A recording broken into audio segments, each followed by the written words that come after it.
নমস্কার বন্ধুরা, কেমন আছেন সবাই? আশা করি আপনারা সবাই ভালো আছেন। আজকের আকাশটা দেখুন কি সুন্দর লাগছে। আর সকাল থেকে নয় বৃষ্টি নয় রোদ, তার জন্য আকাশটা না এত সুন্দর লাগছে।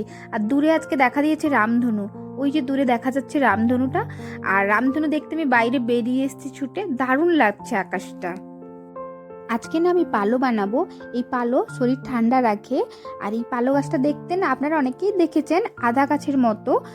আদা যেরকম দেখতে ওই রকমই হয়। আর এটা গ্রামের দিকে না মানুষেরা ঘুটে ঘুটে বিক্রি করে, আর দামটা অনেকখানি বেশি।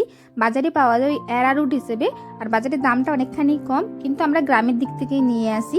আর গ্রামের দিক থেকে নিয়ে এলেও স্বাদটা আলাদা, দোকানের স্বাদও আলাদা হয়।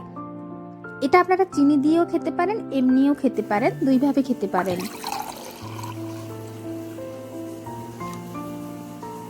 এরপর আমি আমার ওয়েট লস করার জন্য গরম জল খেয়ে নিচ্ছি। আজকে বাজারে গিয়েছিল, বাজার থেকে না পুঁটি মাছ আর চিংড়ি মাছ নিয়ে এসেছি। চিংড়ি মাছগুলো তবুও ছাড়িয়ে নিতে পারছি, কিন্তু পুঁটি মাছগুলো ছাড়াতে পারি না আমি ঠিক করে। ছাড়াতে ভীষণই কষ্ট হচ্ছে, আর অনেকখানি না টাইম লাগছে। আর মাছগুলোর পেটের ভিতরে এতটাই ডিম ভরে রয়েছে, যার জন্য পুরো মাছটাকে ঠিক করে আমি ছাড়াতেও পারছি না। তবু মোটামুটি করে ছাড়িয়ে নিয়েছি মাছটাকে।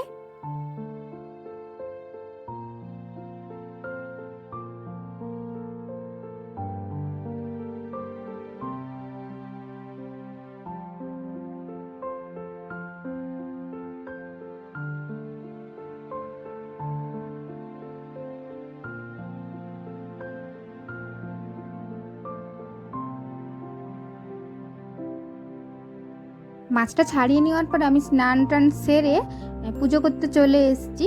আর পুজোর বাসন টাসন ধুয়ে নেওয়ার পরে ফুলটাকে তোলার জন্য গাছে এসেছি।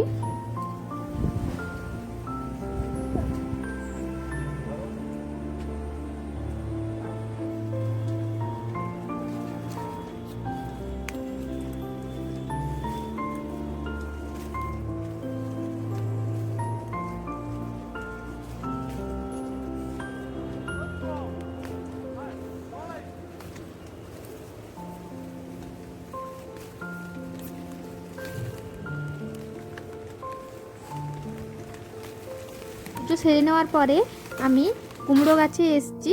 এখান থেকে আমি ভালো দেখে কুমড়ো পাতা তুলবো। আমার বাড়ির সামনে দিয়ে তো ট্রেন লাইন গেছে, আমি আগেই বলেছিলাম। আর আজকে দেখুন ট্রেন আসছে। আমি যখন কুমড়ো পাতা তুলতে আসছি তখনই ট্রেন আসার আওয়াজ শুনতে পেলাম। তারপরে আমি পাতা তুলতে তুলতে ট্রেনের ভিডিওটা বানালাম। ট্রেনটা অনেক দূরে রয়েছে, আর আওয়াজটা শুনে মনে হচ্ছে যেন এক্ষুনি ট্রেনটা চলে এসছে।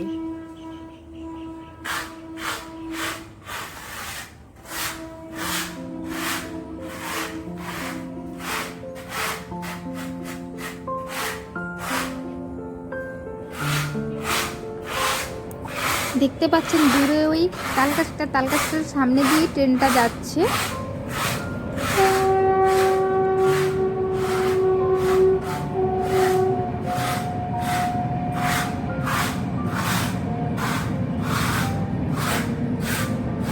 এরপরে না আমি নরম নরম কুমড়ো পাতা নিয়ে এসেছি। আর পাতাগুলোকে ভালো করে ধুয়ে নিয়ে এসেছি। নিয়ে এসে কুমড়ো পাতার ভেতরে চিংড়ি মাছ দিয়ে বানাবো, সেটাই জাস্ট রেডি করছি।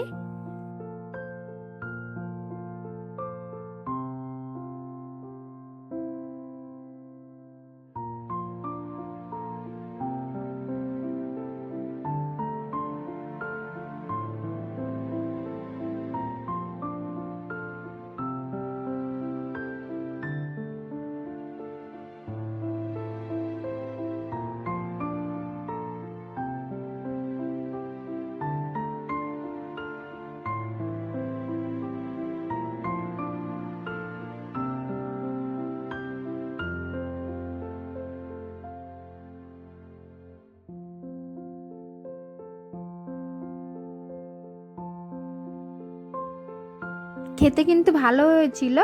পারলে বাড়িতে একবার ট্রাই করে খেতে পারেন। এরপরে কাঁকরোলগুলোকে একটু সেদ্ধ করে নিয়ে ভেজে নিচ্ছি।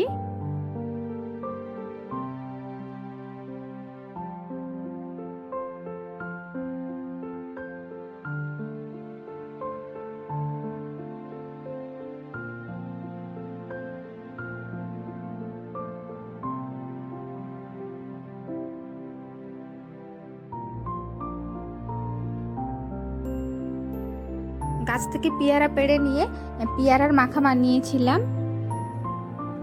একটু লবণ, একটু গোলমরিচ, পারলে লঙ্কার গুঁড়ো দিতে পারেন, কেচাপ টেচাপ দিয়েও বানানো যায় পাকা পেয়ারা হলে। এটা ডাসা পেয়ারা ছিল, এমনি জাস্ট করে দিয়ে দিয়েছি।